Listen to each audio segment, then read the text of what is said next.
What if the world you see isn't real? What if your thoughts, your beliefs, are being shaped without your knowledge? This isn't science fiction. This is a warning, delivered decades ago by a man who knew how minds are manipulated. And he is none other than Yuri Bezmenov. Bro, who is Yuri Bezmenov and what are you talking about? Let me explain. Yuri Bezmenov wasn't just another defector.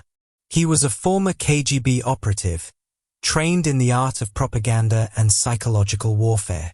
He witnessed firsthand how the Soviet Union sought to undermine its enemies, not through bombs, but through a far more insidious weapon, the subversion of their very own minds.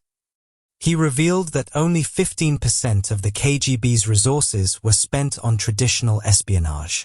The other 85%? Dedicated to a long-term process of ideological subversion. It tells us how serious they are about ideological subversion. Wow, I've never heard of this. So, what exactly did they do? Bezmenov described there is a four-stage process: demoralization, destabilization, crisis, and normalization. And these aren't just abstract terms. Each stage is a deliberate step in dismantling a society. Let's start with demoralization. This is the foundation. Okay, demoralization. What does that look like in practice? Bezmenov described demoralization as a 15 to 20-year process, essentially one generation. He emphasized that it's about changing a society's perception of reality. He specifically warned about the infiltration of education, media, and culture. He'd say, it's not about forcing people to believe a new ideology, but making them incapable of assessing information. He'd point to things like the decline of critical thinking skills in schools, the emphasis on emotional responses over logical reasoning, and the rewriting of history to fit certain narratives. He'd say, when people can't discern truth from falsehood, they become passive and easily manipulated. He'd stress that this isn't about immediate control, but about creating a population that's incapable of resisting manipulation in the long run. He'd also say, even if you show them real information, real proof, by that point, they will not be able to change their mind. After demoralization takes hold, Bezmenov described the next phase as destabilization. He'd say, this is where we attack the very fabric of society. He stressed that it's not about military force, but about creating internal chaos. He'd point to the disruption of the economy, the breakdown of social structures, and the undermining of political systems. He'd say, we create artificial crises to exploit existing tensions.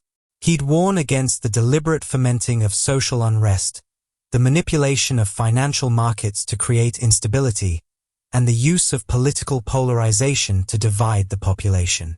He'd say, the goal is to create a state of constant instability, where people are too preoccupied with survival to resist. Once destabilization has weakened the society, Bezmenov described the next stage as crisis. He'd say, this is the moment of opportunity. He emphasized that a major crisis, whether it's economic collapse, social upheaval, or political turmoil, is the catalyst for radical change. He'd say, we create a situation where people are desperate for solutions, any solutions. He'd warn against the exploitation of fear and uncertainty to push for authoritarian measures. He'd describe how, in a crisis, people are willing to give up their freedoms in exchange for a sense of security. He'd say, this is when the subverters seize power, offering a false sense of order in the midst of chaos. Finally, Bezmenov described the stage of normalization.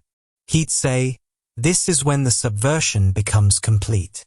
He emphasized that it's about making the new, manipulated reality the accepted norm. He'd warn against the gradual acceptance of oppressive measures, the suppression of dissenting voices, and the rewriting of history to fit the new narrative. He'd say, people forget what they've lost, They accept their new reality as the only reality. He'd point to the use of propaganda to reinforce the new ideology, the silencing of those who challenge the status quo, and the gradual erosion of individual freedoms. He'd say, the society has been subverted, without a shot being fired. They are living in a new reality that they do not understand. Okay, look, I'm not going to believe all this. This sounds like a bunch of conspiracy theories. You're telling me someone's secretly controlling everything? That's a bit much. I understand why you'd say that. It does sound extreme. And I'm not saying there's a single, shadowy group controlling everything. But let's break down what Bezmenov was actually saying. He wasn't talking about some grand, coordinated conspiracy. He was describing a process, a long-term strategy, that can be implemented by various actors, governments, corporations, even social movements, to shape public opinion and behavior. He was pointing out that there are systems in place that can be exploited, and that these systems can be used to manipulate people without them even realizing it. Think about the way algorithms on social media filter information, or how news outlets frame stories to push certain narratives. These aren't necessarily malicious, but they can have a powerful influence on how we perceive reality. It's not about some secret cabal pulling all the strings. It's about how power operates in the modern world.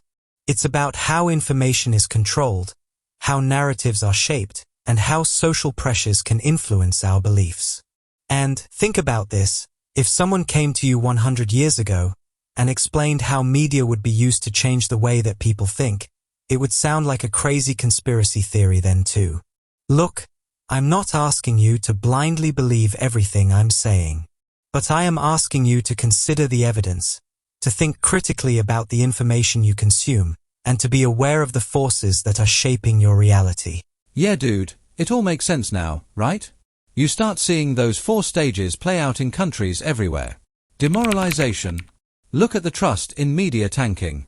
Destabilization. Political chaos, social unrest. Crisis. Well, you know what those look like.